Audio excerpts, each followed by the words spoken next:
কৃষক দলের সংগ্রামী সাধারণ সম্পাদক খান মোহাম্মদ হাবিব ভাই উপস্থিত আছেন, যুগ্ম সাধারণ সম্পাদক সৈয়দ মোহাম্মদ পল্লব উপস্থিত আছেন, নেসারাবাদ স্বরূপকাঠি পৌর তারই সাধারণ সম্পাদক জনাব আতিকুল ইসলাম উপস্থিত আছেন, নেসারাবাদ স্বরূপকাঠি পৌর বিএনপি এক সময় রাজপথের ছাত্র নেতা এবং আমার এই পুনর্দাবাদন বড় ভাই জনাব এনামুল হোসেন খোকন ভাই উপস্থিত আছেন, নেসারাবাদ উপজেলা ছাত্র দলের সমসাময়িকী ছাত্র নেতা, রাজপথের লড়াকু সৈনিক।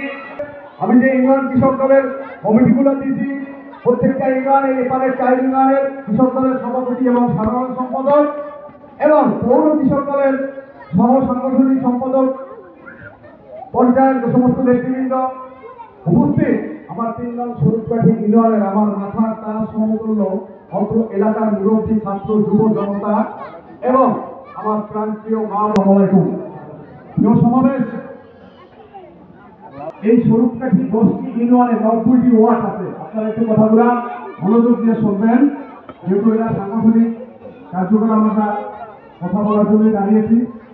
এই 90টি ইউনিয়নের প্রায় 55 ইউনিটে মানে 55টা ওয়ার্ডে অলরেডি কৃষক দলের কমিটি দেওয়া হয়ে গেছে। প্রতিকূল আবহাওয়া পরিবেশ এগুলো মোকাবেলা করার পরে আমি এই 10টি ইউনিয়নে কমিটি দিতে পেরেছি। যেহেতু আমার এক সিনিয়র নেতা বলে গেছেন আমার প্রেসিডেন্টের উদ্দেশ্য করে যে আপনারা একটু দেখে শুনে দেবেন। হ্যাঁ, অবশ্যই দেখে শুনে দেওয়া দরকার। বিগত দিনে আমাদের সাথে যারা বিরোধী দল করেছে রাজপথে, সে হোক কালো চামড়া, সে হোক সাদা চামড়া, নাই তার পাও নাই তার হাত, শোনে না কানে, এইটা কৃষক দল বিবেচনা করে না। কারণ বিগত দিনে আমাদের সাথে, আমার এই জেলার নেতার সাথে ঢাকার রাজপথে, পল্টনে, পিরোজপুরে, বরিশালে, যে কোনো জায়গায় বিভিন্ন জায়গায় যে প্রোগ্রামগুলায় আমার এই উপজেলা কৃষক দলের নেতৃবৃন্দ অ্যাটেন্ড করেছে, আমরা তাদেরকেই মূল্যায়ন করেছি। কি ভাই কথা আমরা কি করেছি? কারণ যারা বিরোধী দল করে নামতাবাদী আওয়ামী লীগ করেছে তাদেরকেও আমরা সংগঠনের স্থান দিই নাই। অতএব আমরা ওয়ার্ড কমিটিগুলো দিতেছি, এগুলো একেবারে পুঙ্খানুপুঙ্খানুভাবে ডাস্টবিন করে দিতেছি। কারণ কোনো প্রকারের যেন কোনো আওয়ামী লীগের দালাল ফটকাবাজ দাউদ বদমাইশ যেন আমাদের এই কৃষক দলের স্থান না পায়। যদি ফটকাবাজ দাউদ দালাল স্থান থাকে, সেটা মনে হয় আমার এই নেতৃবৃন্দ স্বরূপকারী উপজেলা নেতৃবৃন্দ ভালোই জানে যে এই দাউদ দালাল বাদপাতদের স্থান কৃষক দলেরাই কিন্তু অন্যান্য সংগঠনে আছে।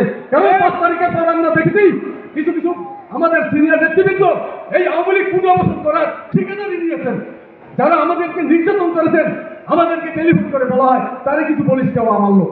অতএব এরা আমাদের কষ্টের সাথে বলতে হয়, কারণ আপনারা এখানে যারা বিএনপি করেন দীর্ঘদিন অনেকেই নির্যাতিত, কোনো না কোনোভাবে নির্যাতিত, আমরাও নির্যাতিত। আমি হয়তো কারো ছেলের বয়সী, কারো ছোট ভাই, কারো সমবয়সী, কিন্তু আমরা নির্যাতন কম হই নাই। অনেকেই এসির ভিতর বসে বিএনপি রাজনীতি করে, অনেকেই আওয়ামী লীগের ট্যাগ লাগিয়ে বিএনপি রাজনীতি করে, কিন্তু আমার এই কৃষক দল টোটাল ইউনিয়ন হইতে ওয়ার্ড পর্যন্ত এবং থানা কমিটি, পৌর কমিটি, এর কোথাও কোনো আওয়ামী লীগের ট্যাগ নেই।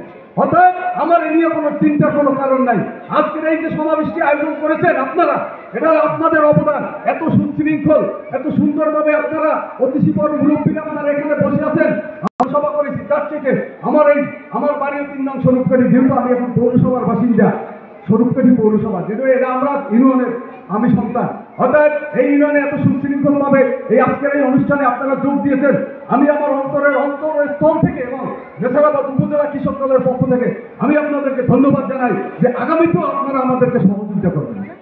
প্রিয় ভাইরা, কৃষক দলের এই অনুষ্ঠান আয়োজন করার মূল উদ্দেশ্য হল 3 মাস ব্যাপী সারা বাংলাদেশে 4578টি ইউনিয়নে বিএনপির ভারপ্রাপ্ত চেয়ারম্যান তারুণ্যের অহংকার জনাব তারেক রহমান আমাদেরকে তৃণমূল পর্যায়ের নেতৃবৃন্দকে ডেকে সরাসরি আমাদেরকে বলে দিয়েছেন যে প্রিয় ভাইয়েরা, আপনারা তৃণমূল প্রান্তিক পর্যায়ে মানুষের কাছে ছুটে যান, তারা কিভাবে বসবাস করে, তাদের কৃষি কার্যক্রম কেমনে চলে, কিভাবে তারা চালাইতে পারবে, কিভাবে তারা নতুন নতুন উদ্ভাবন করতে পারবে এবং তাদের কি কি ব্যবস্থা করে দিলে আগামীতে এই কৃষক বাঁচতে পারবে। কারণ এই কৃষক যদি আমরা না বাঁচতে পারি তাহলে এই বাংলাদেশ থাকবে না।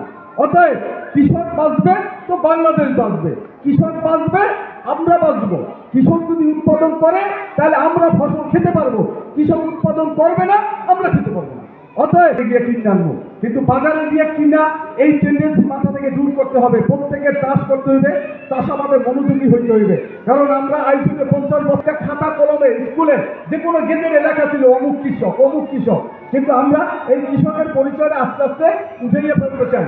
অতএব তারেক রহমানের নির্দেশে এই কৃষকের পরিচয়টা মৌলানা ভাসানী যে কৃষক আন্দোলন করেছে এবং অন্যান্য নেতৃবৃন্দ এবং শহীদ প্রেসিডেন্ট জিয়াউর রহমান যে স্বনির্ভর কৃষক আন্দোলন করেছেন, স্বনির্ভর প্রকল্প, খালকাটা প্রকল্প চালু করেছেন, এইটা আপনাদের জানান দিতে আমরা এখানে সমাবেশ দেখেছি।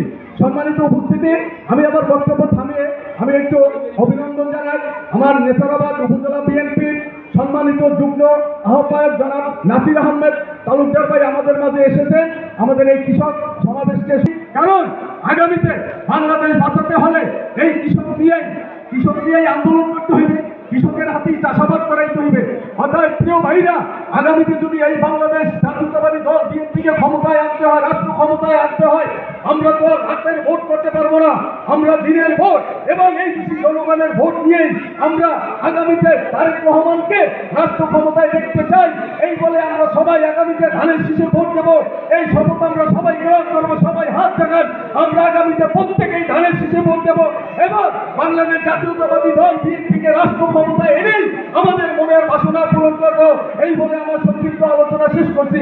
আসসালামু আলাইকুম, দেখা হবে আমার রাজপথে ইনশাআল্লাহ।